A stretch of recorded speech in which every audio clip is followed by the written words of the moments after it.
I think when everything really got started, right at the beginning, while I was in the thick of it, I was definitely in the midst of a, oh my goodness, why me sort of phase, where my primary concern was avoiding the abuser, trying to stay safe, trying to get my head around what was happening, and trying to figure out what my next steps were going to be, especially when he fled and I was left kind of picking up the pieces.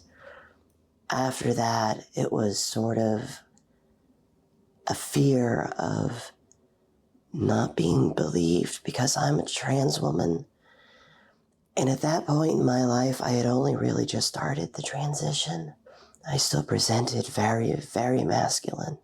Still had a very masculine voice, masculine build, masculine hair.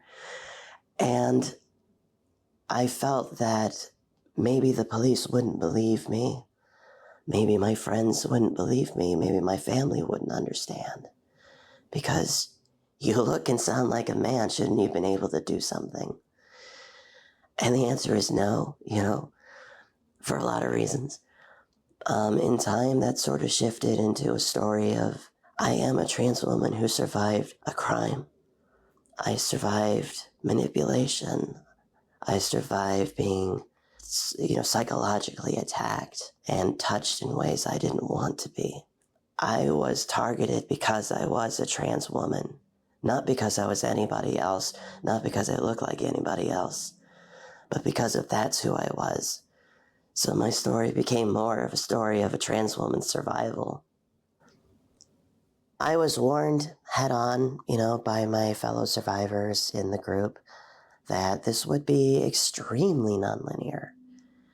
And gosh, they were right.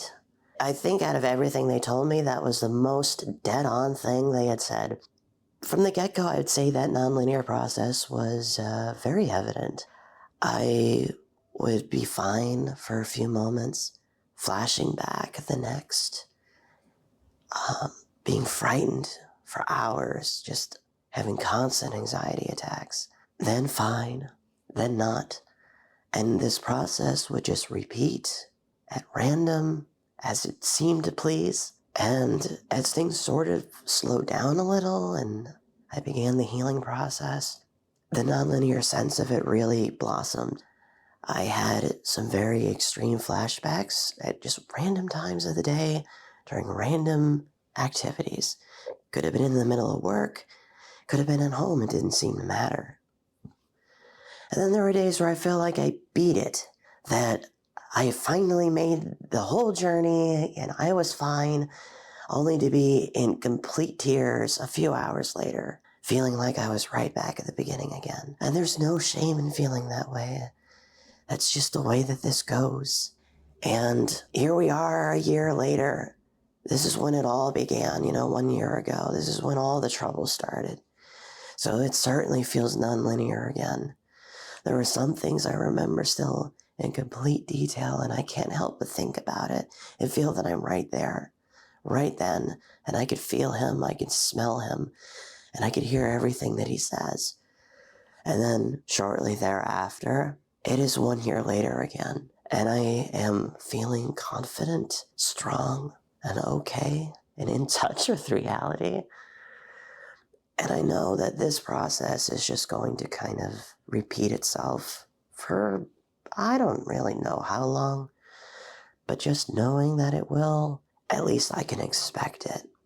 And I can face it far more easily now than I did at the very beginning of all this nonsense.